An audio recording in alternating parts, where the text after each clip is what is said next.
Very good আচ্ছা আমরা critical values এর একটা অঙ্ক করে দেই তারপরে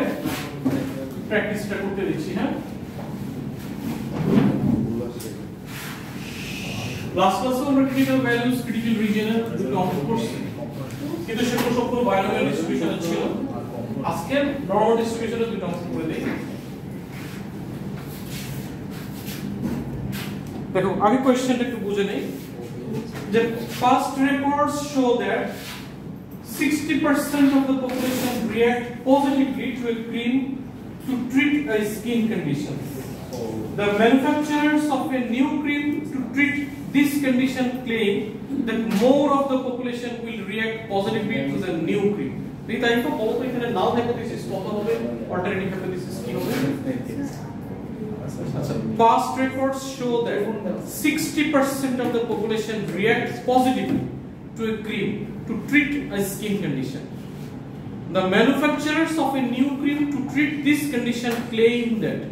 more of the population will react positively to the new cream. Now, what is 0.30? No, this is good, very good. And greater than less than কেন হবে না? হ্যাঁ ইমপ্রুভ আচ্ছা তাহলে আমরা এটা डायरेक्टली না লিখে ফার্স্ট আমাদের কি লিখতে হবে একটা ফরম্যাট যেটা ফলো করতে হবে a random sample of 120 people is tested and 79 people are found to react positively. Does this provide evidence at the 5% significance level of an increase in the percentage of the population that react positively to this new treatment? এখন আমরা ফার্স্টে x দিয়ে লেখাটা লিখতে হবে format wise আমরা লেখাটা লিখি যে লেট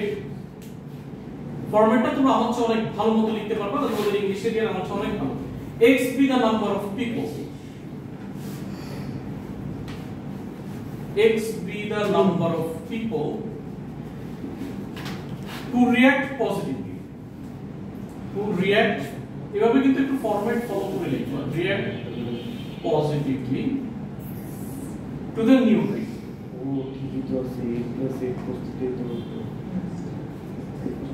এরপরে হচ্ছে এটা কোন ডিস্ট্রিবিউশনে পড়ে বাইনোমিয়াল ডিস্ট্রিবিউশন n এর কারণে কত জন ছিল কতজন পিপল মধ্যে এটা কনসিডার করছে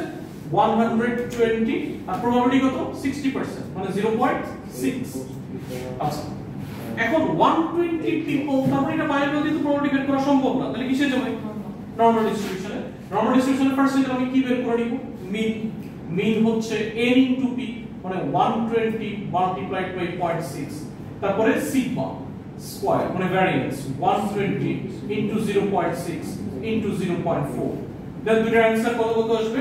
এটা হচ্ছে 72 আর এটা হচ্ছে 28.8 দেন এটা নরমাল ডিস্ট্রিবিউশনে শিফট হলো এটা নরমাল অ্যাপ্রক্সিমেশন করতে হবে যেখানে মিন 72 ভ্যারিয়েন্স 28.8 ওকে এবার হচ্ছে তুমি তোমার নাল হাইপোথিসিসটা কত যে নাল হাইপোথিসিস হচ্ছে 0.6 আর অল্টারনেটিভ হাইপোথিসিস হচ্ছে গ্রেটার দ্যান 0.6 আর সিগনিফিকেন্স লেভেলটা কত 5% এটাও লিখে রাখো সিগনিফিকেন্স লেভেল 5% সিগনিফিকেন্স লেভেল 5% এখন কয়টা পিপলের উপর এটা জাস্ট ইয়ে করছে 79 people are found to react positively এখন নতুন যে ম্যানুফ্যাকচারার তাদেরটা কি যেটা ইমপ্রুভ করবে তাহলে কি গ্রেটার দেন দিয়ে করবে না লেস দেন দিয়ে করবে গ্রেটার দেন দিয়ে করবে তার মানে p of x greater or equals to 79 people এর প্রবাবিলিটি কত দেন যেহেতু এটা নরমাল অ্যাপ্রক্সিমেশনে শিফট হবে তাহলে ফার্স্টে লিখব p of y greater than কত 70 এটা কিন্তু গ্রেটার দেন 78.5 ঠিক আছে directly করা দরকার নেই 78.5 এরপরে গিয়ে 1 মাইনাস যেহেতু গ্রেটার দ্যান আছে p of z less or equals to 78.5 minus mean কত 72 ভ্যারিয়েন্স কত 28.8 এটা রুট ওভার কারণ স্ট্যান্ডার্ড ডেভিয়েশন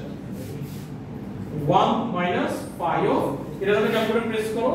যে आंसरটা আসবে সেটা হচ্ছে 1.211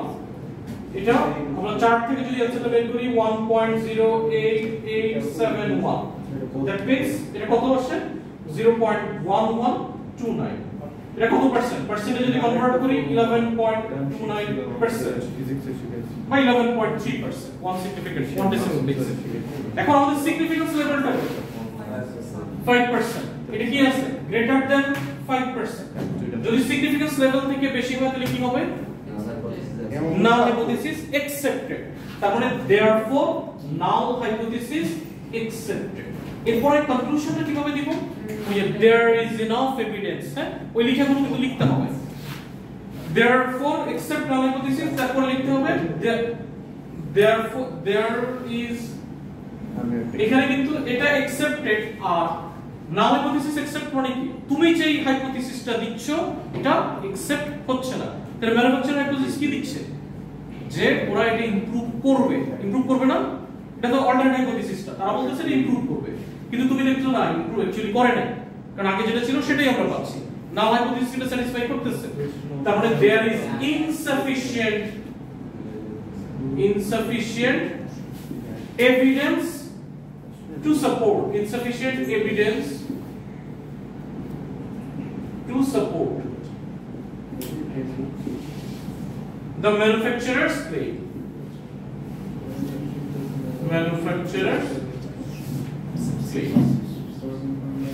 ঠিক আছে এই কনক্লুশনটা কিন্তু লিখতে হবে কোনটা অ্যাকসেপ্ট কোনটা রিজেক্ট করবে কিন্তু লিখতে হবে এক্সট্রা লিখতে হবে বাকি ম্যাথসটা তুমি করবে এখন কি ক্লিয়ার হইছে না ক্লিয়ার না এবার এটার আরেকটা পার্ট আছে যে এখন না বুঝতে পারছেন ফাইন্ড দ্য ক্রিটিক্যাল ভ্যালু যে ম্যাক্সিমাম ক্রিটিক্যাল ভ্যালু মানে ম্যাক্সিমাম বা মিনিমাম কতটুকু পর্যন্ত তুমি যাবে এখন পার্ট বি এর জন্য আসো ক্রিটিক্যাল ভ্যালু আমি ধরে নিলাম যে ক্রিটিক্যাল ভ্যালুটা হচ্ছে গ্রেটার দেন যেহেতু আমি জানি না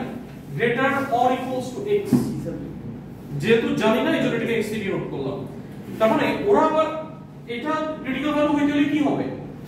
আমার সিগনিফিকেন্স লেভেল যেটা সেটা কত 5% তাহলে প্রবাবিলিটি কত 0.05 এখন এটা কি 0.05 কে ক্রস করতে পারবে না উইদিন 0.5 এর 0.05 এর ভিতরে থাকবে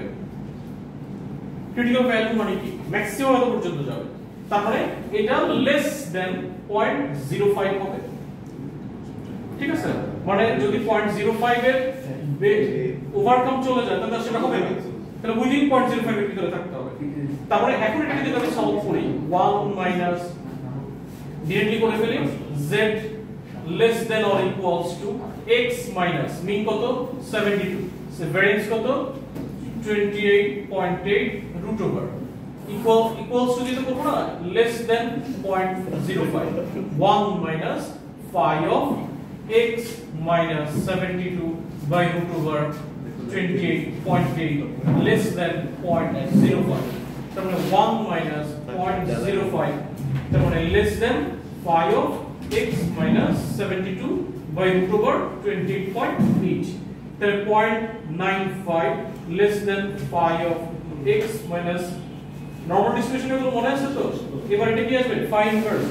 মানে রিভার্স phi এর ভ্যালুটা ওরা এখানে করে যেটা পাইছে 1.645 এটা কি আসবে x minus 72 by root over 28. আর এটাকে সলভ করে তুমি যেটা অ্যাকচুয়ালি ফাইনাল অ্যানসার পাচ্ছ সেটা হচ্ছে x greater than 80.8 x greater than 80.8 যদি greater than 80.8 হয় তাহলে ক্রিটিক্যাল ভ্যালুটা কত হবে নিউমেরিক্যাল ডিজিটে মানে ইন্টিজার নম্বরে বলতে হবে সেটা কত হবে কারণ নাম্বার অফ পিপল তো পয়েন্টে হবে না তাহলে greater than 80.8 তাহলে কত আসবে 81 যদি এটা less than 80.8 হতো 80 তার মানে x equals to 81 so the critical value is 81 x1 is the 81 is the critical value এবার পারবো না এবার তো খুব ইজিলি পারা কথা দেখি ওয়েল স্টার্ট করি